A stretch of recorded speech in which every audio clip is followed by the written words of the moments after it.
For those who used the Atari ST in the 1980s and 90s, you would be familiar with the bright green desktop of TOS and GEM.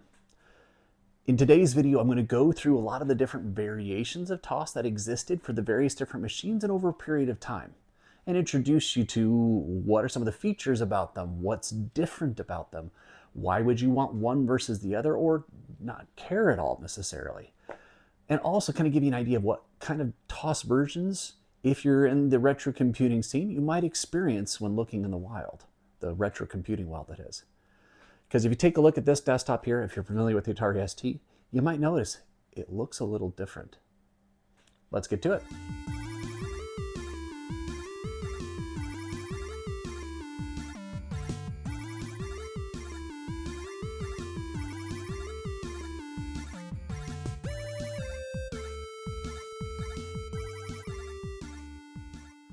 Greetings and welcome to the Power Vintage. Let's start off with the first question. What in the world is TOS?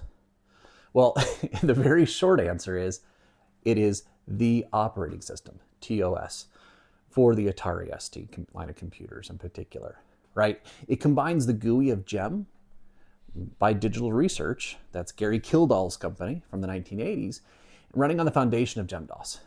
The core of this operating system actually resides, for the most part, in ROM chips, with the exception of the very, very original TOS, which resided on 2 ROM chips for just the basic instructions, the very, very core basic instructions, and then the rest was on a floppy disk, all right?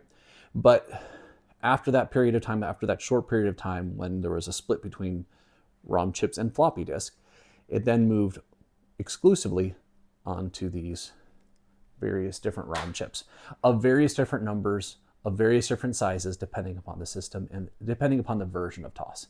Now, because it was ROM based, right, rather than having to load from a floppy disk drive, TOS is crazy fast at booting up.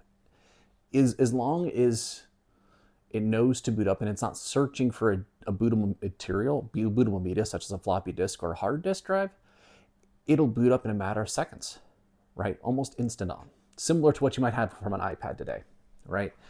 And so that was actually one of the features of it. Now, that said, if you don't have a bootable media in a floppy drive or a hard disk attached to the computer, it'll take 40 seconds in order to boot up. So if you have an Atari ST and either you don't have a floppy disk or a floppy disk drive connected, you got to wait a little while before it gets to the desktop. All right. So don't give up. Flip it on, let it sit for a little bit. It'll get to the desktop after about a minute. 40 seconds is what actually the Atari owner's manual says. All right. Now, also, because it was stored in ROM, all right, so the original TOSs that you had for the 520 ST, the 1040 ST, as well as the early Mega STs as well, they consisted of 192 kilobytes. It's a relatively small operating system relative to others that you might see like the Amiga or the Apple operating system that booted from floppy disk, larger floppy disks for that matter, right? So you don't have as much of a feature set when you boot in that fashion. However, and I'll show you this a little later on in the video, all Ataris that were shipped with a language disk. And that language disk, if you were just going to be working with the TOS environment, that language disk was intended to be booted from. And there were a number of accessories and additional programs on that language disk that you could access. Things like BASIC, the programming language BASIC, Logo, a bunch of accessories like a terminal emulator, the VT something or something. Again, I'll show you later on. The control panel. Those elements, right, those were not baked into the ROM chips. They were baked into accessories that would be loaded up, again, from the language disk. Now, as the language disks or the computers got more complex, the language disks included additional different programs and information as well. So if you look at the language disk for an Atari TT, for example, it also included hard disk drivers that would be necessary in order to partition and set up a hard drive on your Atari TT or on your Atari Falcon, where you have those hard drives included within the computers, right? So while these aren't perfect, you know, I've heard many times before from various different YouTubers or others who are just exploring the Atari ST for the first time, comment that, man, this TOS is really sparse. And they're absolutely right. If you just looked at the basic TOS that boots from the ROM chips, yes, it is extremely Spartan. But you put the language disk in and you get a lot more features. The cool thing about these Atari computers is that you don't need a disk at all and you get some functionality. Not a lot, but you get some functionality. As opposed to the contemporaries, think the Apple and Amiga, if you didn't have a Workbench disk, you can't do anything. Or if you didn't have, you know, a Mac OS operating system disk, there's not much you could do otherwise, other than see the flashing disk icon, right? Without a hard drive, obviously. All right. So as I mentioned earlier, that those language disks, they come with different kinds of capabilities and programs and software. Again, like I said, I'll show you specifically booting up from a language disk there. So another question you might ask, besides what is TOS, is why does it matter? Well, in many instances, it doesn't matter at all. If you're working on an Atari ST and you're running software from a floppy disk drive or a GoTech or something like that, and it works, it doesn't matter. It really doesn't matter. However, what does come into play is if you're wanting to do a little bit more or you run into some compatibility issues. For example, the last Atari STE version of TOS, 2.06, again, I'll walk through all of the different versions a little bit later on. In my experience, there's one game that I absolutely adore called Sundog that will not work on TOS 2.06. And so I have to use an older version of TOS in order to boot that game and actually have it function properly. There's other software that's that way, and even some software, albeit I haven't found much of it, that requires TOS to 1.0 in order to run, the oldest TOS.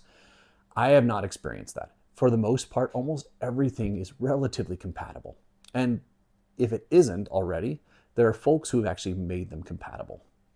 Okay, so that's why does it matter? In most instances, it doesn't.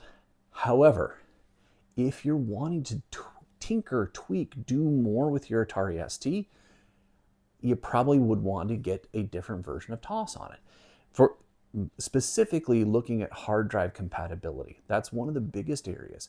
If you look at the original versions of TOS, TOS 1.0 and 1.02, they have problems with hard disks. And not only there's some compatibility issues, there's some stability issues, and not only that, you can only partition smaller sizes, about 256 megabytes of size. Now that should be large enough for most of these computers. However, with TOS 1.04 and later, you can go to half a megabyte or half a gigabyte of storage capability per partition, and more stability as well, right? A lot more stability in working with hard drives. Likewise, when you start looking at the Falcon can partition up to 1 gigabyte, and even other modified versions of TOS can actually access even larger partitions, right? So these are the kinds of things just to be aware of. Why else does it matter? Well, the later versions of TOS actually added some more capability, some more capabilities. It added some more capabilities for recognizing or automatically recognizing hard disk drive partitions on the hard drive, even if they're not actually saved in the desktop INF file. Okay, that's actually a nice button to push. Likewise, there's also some additional visual capabilities, right? So as you see here on the screen, there's different icons for hard drives versus perhaps a printer versus the trash versus a CD-ROM versus a floppy disk drive or whatnot. And those come with different versions of TOS as well. Lastly, playing around with your TOS is a very simple way to actually tinker with your system. It's actually relatively simple. It's not too hard. Just to swap out these various different chips. There are a few steps that are required to do that, but not tremendously. And what you see here on the screen here, this is EmuTOS. This is an open source TOS version that's actively being maintained today that has additional features. For example, it actually has hard disk drivers built into the operating system directly, so you don't even have to install them onto your hard drive. So these are some of those capabilities that you can play around with and tinker with, right? Does it add a lot more capability? It adds some capability. Is it massive? Not necessarily. And if you're just going to be playing some games, running again from a floppy disk or from a GoTech or something, I wouldn't even bother with it unless you have to, right? All right, let's get into a few other things. Now, I don't have a disk TOS version of the ROM chips. However, as I've done some investigation, they are basically the same as the high zero and the high low ROM chips that are found in TOS 1.0. That's the ROM TOS, right? So what I do have is I actually do have an original TOS system disk and a virtually, if not original Atari 520 ST. This was one that I've had for a while now. It is a 6/1985, June of 1985. So if any of my computers, actually I think two that are from around this time. I think I have one from August of 1985 and this one from June of 1985. This probably shipped with disk TOS. So what we're going to do now is we're going to open it up and I will show you kind of just how I have this set up in here. So I have worked on quite a few Atari STs, and here in the United States, as I mentioned earlier, TOS 1.0 is one of the most common ones that I find. Just by virtue of the timing of when the Atari was relatively prevalent. So I'm going to just pop off the top case. I've already removed the RF shielding as well. We'll take off the keyboard. And what you'll see here is this is TOS 1.0, low zero and high zero. Now, if I were to try to boot this up, it does not show, and I'll show this, it does not display the inserted disk screen. So let's get to it. I'm going to plug this in, get this guy powered on, and kind of show you what it looks like. However, neither does it boot. There's no booting that takes place. But if I insert the system disk, we can boot to the desktop, and you get an idea of what that original desktop looked like from a disk TOS system. All right, let's get this all plugged in. I'll put the case cover back on. We're going to plug in the disk drive. So this is very similar to the original setup that I had. An SF354. This is a single-sided floppy disk drive, 520 ST. In this case, this one has been upgraded to 1 megabyte of RAM with the piggyback method. But that said, no worries. All right, so we have the floppy disk drive on. I'll plug in the mouse. We'll flip some power switches. And then, if this does what I expect it will, it'll just get in a reboot loop where it doesn't get anywhere. Yeah, we just get a couple bombs. It doesn't progress any further. So what we're going to do now is we're going to take the TOS 1.0 disk, system disk, and power it on.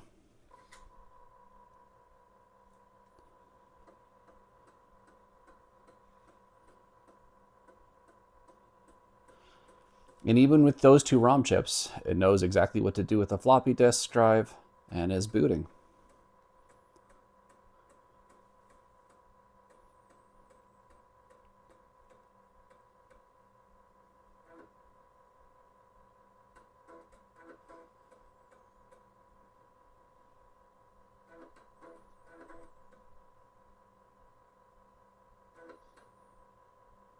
All right, we're at the desktop. We boot it up. Desktop info, 1985, that's TOS 1.0. We have Some of the accessories already loaded up. We have control panel. One of the things you will notice is that this background is a bit different. It looks almost like an STE background with the dithering there. That is not the case. This is not this is not TOS 1.62 or 2.06. This is TOS 1.0. And even if you go to the control panel, you can see here we can actually take a look at changing what things look like on the screen as well.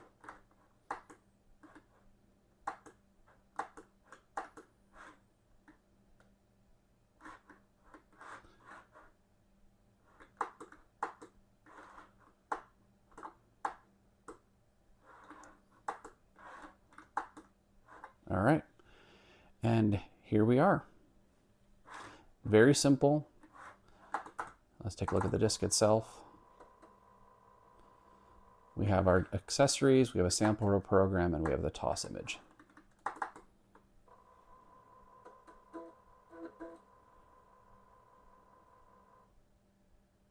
There we go. Okay, now what I want to do here on this disk, we have sysinfo. We'll just take a look at how much RAM is available for usage. Now again, remember this is a 1 megabyte upgraded Atari ST. And then we'll compare that to installing the ROM, the TOS in ROM completely, TOS 1.0, and then seeing what it looks like. Oh, it's going to tell me I need to be in medium resolution.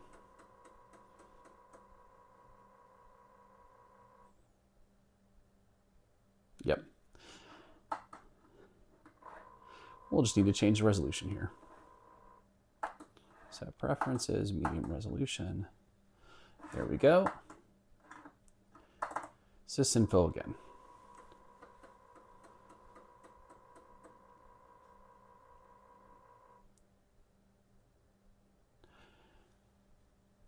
Now we are using a fair amount of RAM. So about 300 kilobytes, excuse me. And that's being used by holding TOS and RAM, or it says RAM TOS. Look at that. Unknown RAM TOS. All right, so this is, again, what TOS 1.0, TOS gem version, kind of funny as well. And then, as you can see, free RAM is significantly lower, about 300 kilobytes, a little less than 300 kilobytes. That's holding that, number one, the TOS and RAM, but not only that, the various different accessories, which are relatively small, but those are also taking up some of the memory. So we're going to power off now. Disconnect all power, power off the floppy disk, and then we're going to open it back up and install the rest of TOS 1.0 in here.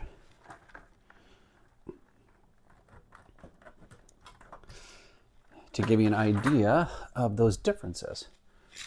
All right. We are back down here, installing TOS 1.0 in ROM here.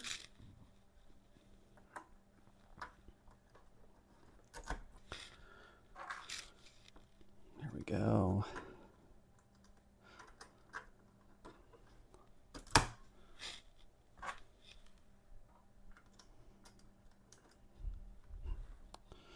Now what you're going to see is that this will now boot to TOS. It can boot to TOS without anything in the disk drive, but what we're going to do here, actually, you know what, let's just leave it out. And you'll kind of see it takes about 40 seconds to get to the desktop. Let's snap back together. Oops. There we are. Floppy drive connected again. And what we're going to do is we're just going to let it boot up to the desktop, nice and slow like. And I will fast forward it.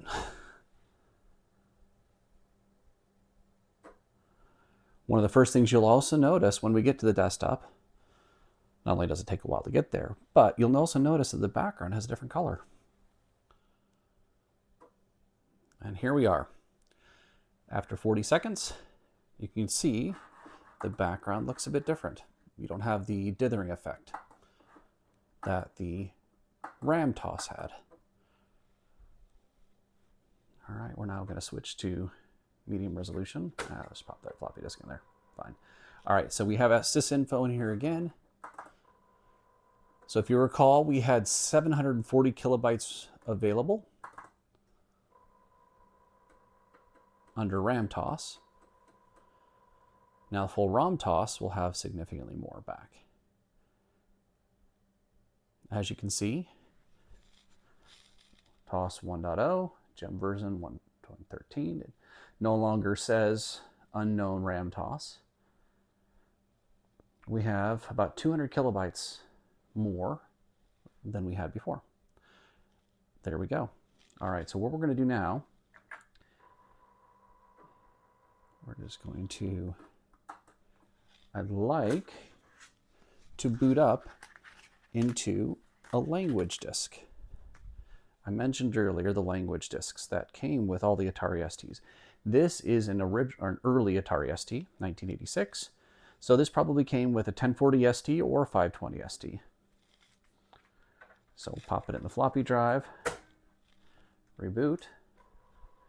Now, this won't be the fastest boot because it's on a formatted disk, and this is going to load up some other capabilities, some accessories and control panel.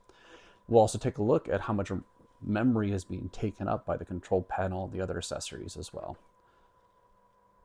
All right, here we go. And here's what's on this one. Looks like someone added a program. In most instances, there's some various different, looks like some people made their own programs here. There's a Boink program, basic, logo. So this has a little more than what you had before. Let's we can kind of just go to Neo. Neo is just this is a simple paint program, and it came with on the language disk. Right, so you had a basic paint program that came with every single Atari ST, or at least all the early Atari STs.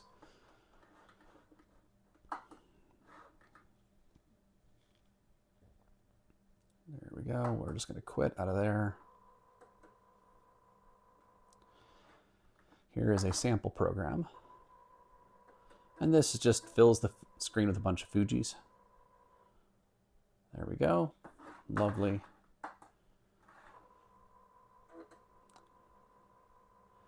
Now you had logo and basic up here, which were both programming languages. That could also be used. So that also came with this. We have the various different desk accessories. There's an emulator, a terminal emulator, which is interesting. You can adjust your serial port configuration. You can install printer and go to the control panel. We kind of saw this before. So let's click on this. And what you'll see is as I change this background color, actually I can make my background blue. And what you'll see is with that, I've adjusted that green color to this background for the background and changed it to blue, right? So you can do some customization, not nearly as much as you could have elsewhere. All right, this last program here I want to just show is Boink. Was probably put on here. I don't think it was on this originally. Was probably put on here by the original owner of the disc, or perhaps the store where it was purchased from, in order to demo this lovely,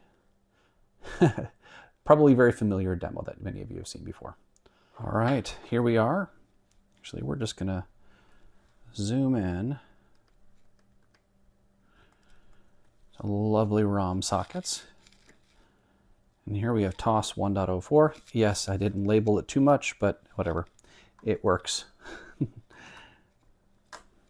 It's my own computer, so I'm playing around with it as it is. All right, this is high 2, high 1,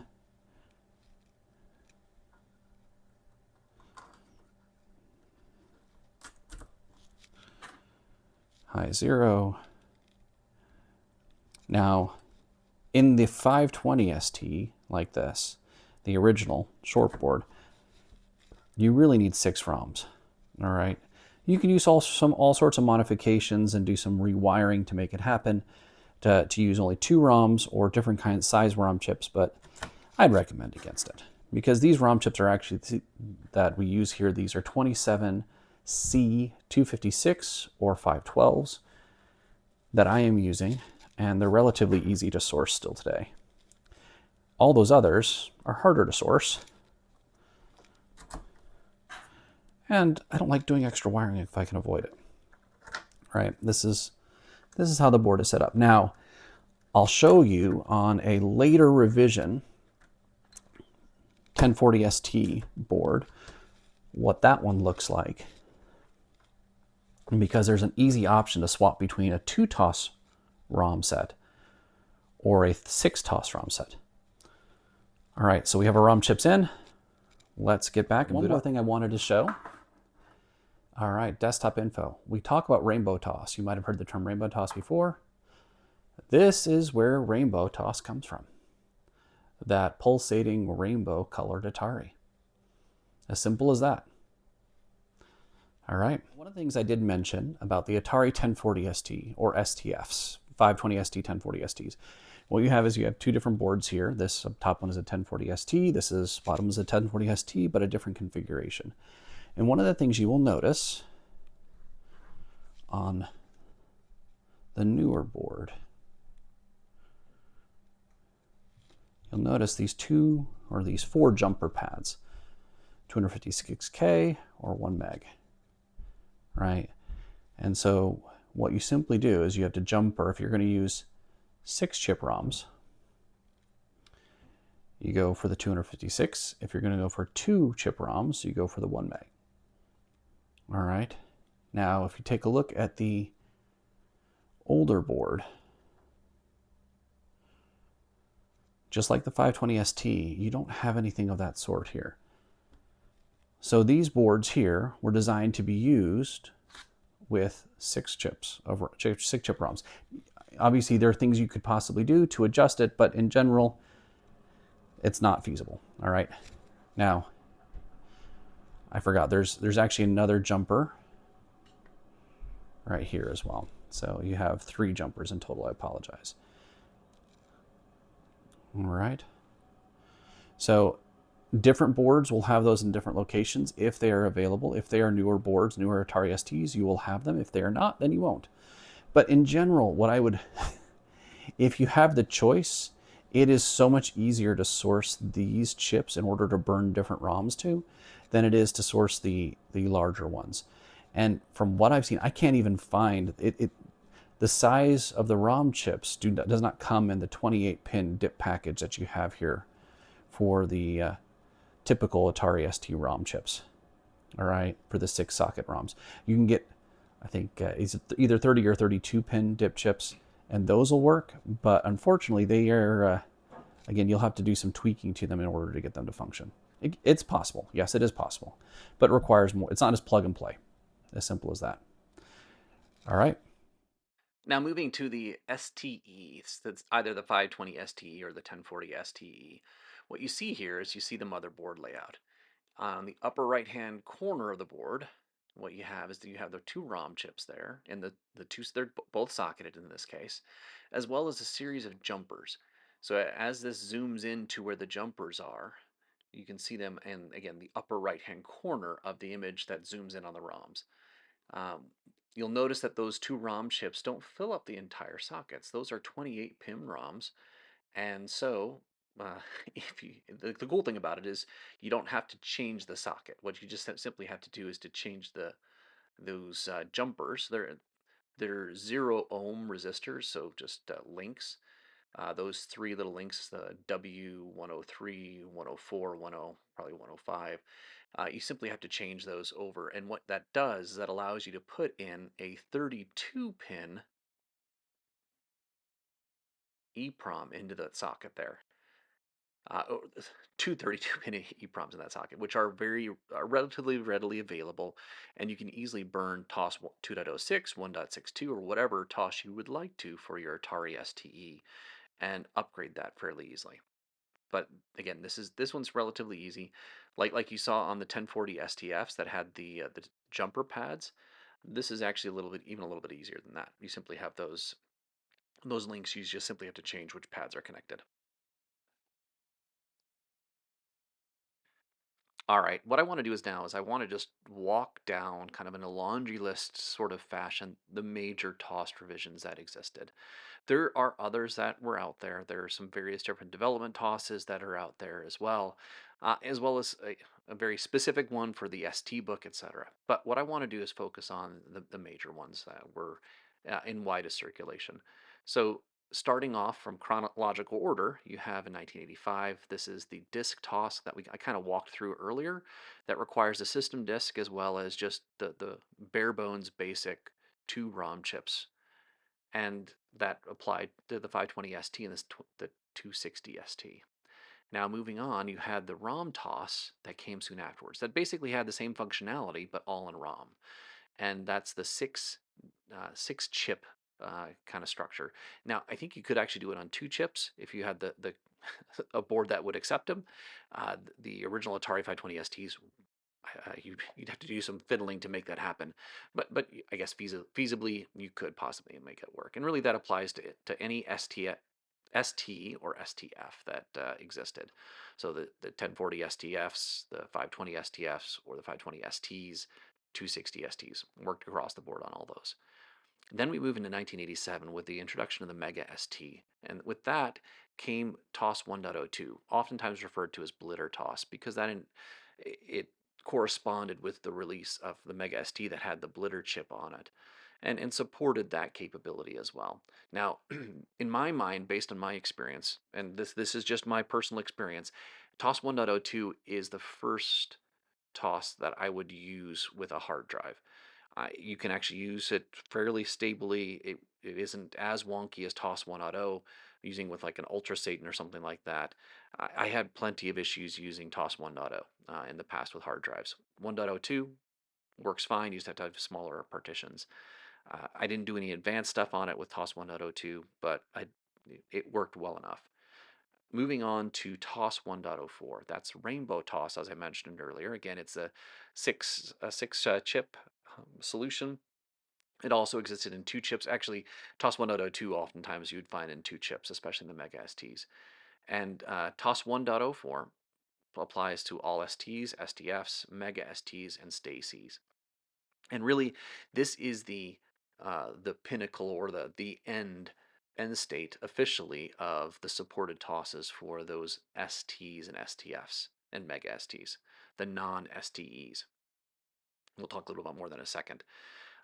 We then move on to TOS 1.06, which is, you could call it the STE buggy rainbow TOS. It had a few issues with it that were quickly corrected and fixed in TOS 1.62, which is the STE rainbow TOS. That's the most stable version out there. It's actually fantastic.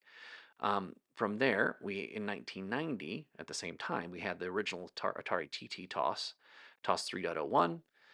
Again, that's only for the TT, Atari TT. You have TOS 2.05, which was released later that year on the Mega STE. And it really, the TOS 2.05 and I think 3.01 introduced some of those new visual capabilities with the new icons and some extra features with that. TOS 2.06 is the wider release of all those features. In it was available for the STEs, all the STEs, the 1040 STE, 520 STE, as well as the Mega STE, and obviously not for the TT. Now with TOS 2.06, in addition to the STEs, this is also oftentimes used on Atari STs as well. There were plenty of upgrades in the 1990s that were available that allowed for Atari STs and STFs to be able to run the 2.06 with a TOS decoder, right? And those are available today as well if you want to tweak around with your Atari STs. Again, why would you want to do that? It adds some extra features, a few extra ease of life features for working with hard drives. It also provides the prettier desktop. But at the same time, it also introduces a little bit of compatibility issues. All right, let's move into 3.06. 3.06 is just the TTO30 version of that with the extra capabilities that the Atari TT needed as well. Then lastly, we have 4.01 and 4.04, which supported the Atari Falcon specifically and all the capabilities of that system as well. Now, there are variants of these systems, of these various different TOSes that have been edited by individuals, by companies that sold accelerators in 1990s. There's a version of 3.06 that is used for, I think, a PAC 30 accelerator. Again, in order to add those extra capabilities to systems that typically didn't have those systems. For example, a 6830 support for those systems. Now, lastly, EmuTOS. EmuTOS is a fantastic open source operating system for Atari STs. You can use on real hardware. You can use in emulation. All of these you can use in emulation as well, but EmuTOS is a fantastic open source system, and they're constantly adding more capabilities to it. I'm currently using EmuTOS 1.3, and it's working fantastic. It has some extra features. For example, as I mentioned earlier, it has hard disk drivers built in. In addition to that, it also has support for VGA output, right? So you don't have to worry about. You can install additional drivers to provide additional functionality, but EmuTOS by itself provides some basic driver capability for VGA cards for the Mega STs or the Mega STs, etc. Now, which system would I recommend? Which TOS version would I recommend? I've highlighted in red those that I think are, if you want to run TOS, those are the ones you should probably shoot for in most instances. TOS 1.04 is extremely compatible. In my mind, has the most compatibility both with software as well as with hardware on the basic Atari STs and STFs. Now, if you want to use something like an accelerator card, you really need to go to TOS 2.06 in those cases, or EmuTOS. And in those cases, if you're using a Terrible Fire 536 or an ST 536, I've used EmuTOS or TOS 2.06 or a modified version of TOS 2.06 in order to get those functioning properly. All right. If I'm looking at an STE, typically I would recommend TOS 2.06 for the ease of life and the visual capabilities of the desktop for 2.06. However, if you want more game compatibility, this is just in my experience, and that's just one or two games, is TOS 1.62 is a fantastic option as well. Now, as I'll mention a little bit later on, there's also TOS switchers that allow for you to toggle back and forth so that you have the ability to, hey, if you want to play that one specific game that has trouble with TOS 2.06, you can flip a switch and go to either TOS 1.04 or 1.62 and be able to access it in that fashion. From a Falcon and a TT TOS perspective, I would just go with the latest ones because they have the most bug fixes. I haven't noticed any significant differences in features, but that's just the way I would go. And I highlight EmuTOS as kind of a dotted line orange. And while I wouldn't recommend it as the primary TOS that you work with right from scratch, it's a fantastic alternative and a fantastic option. If you want to tinker around and play with something, EmuTOS is awesome. It is great. I wouldn't use it as a daily driver to begin with, but as you go forward and learn more about your Atari ST, it's a fantastic option. All right, so say you actually want to tinker with a different version of TOS than what you're currently operating on your Atari, right? There's a couple of ways, right? If you're running from like Atari or Steam or whatnot, one of those different Atari ST emulators, just download the image and try it out, right? It's as simple as that. However, if you want to install it in real hardware, there are a few things that you need, and you kind of notice a little bit over here. So one of the first things you will need is you need an EEPROM programmer. You need something to be able to write to the various different chips that you're going to need. Now, here are some examples of these are EEPROMs here. They're erasable using UV light. And this, I can write an image onto one of these chips or a series of these chips in order to create TOS ROM images. Likewise, if you want to write for a Falcon, Atari Falcon, you'll need something like this, an adapter of some sort to write to these PLCC EEPROMs. So you need a programmer, you need EEPROMs. If you have different styles of EEPROMs, you'll need an adapter of some sort. And lastly, you might wonder what this is. Well, this is actually a phone sanitizer from probably about 2011, 2010. You say, why do you need a phone sanitizer? Well, you need to be able to erase these EEPROMs because you're going to make mistakes. I make lots of mistakes. And so I want to erase them and rewrite them. And this actually is just a UV, a high-powered UV light. There are actually dedicated products that you can buy to erase EEPROMs. I already had this. I had never really used it, but the cool thing is it provides the UV light that I need and erases EEPROMs just fine. So that's basically what you need. Where can you find the ROM images? Well, I would simply say Google Atari ST TOSEC, TOSEC, and you'll get there's a gigantic library on archive.org. Download that. It includes floppy disk images as well as ROM images, TOS ROM images. Now, the .img files, before you can write them to the EEPROMs, you need to split them. And I'll show a little clip from another video that I made a while back on writing EEPROMs for, I think it was fixing up an old Atari 1040 ST, right? I'll go through and show you how that happens. You need to go through those steps in order to do that. Actually, I'll just post a link to the video here. Go watch that video. I'm not going to put it in here.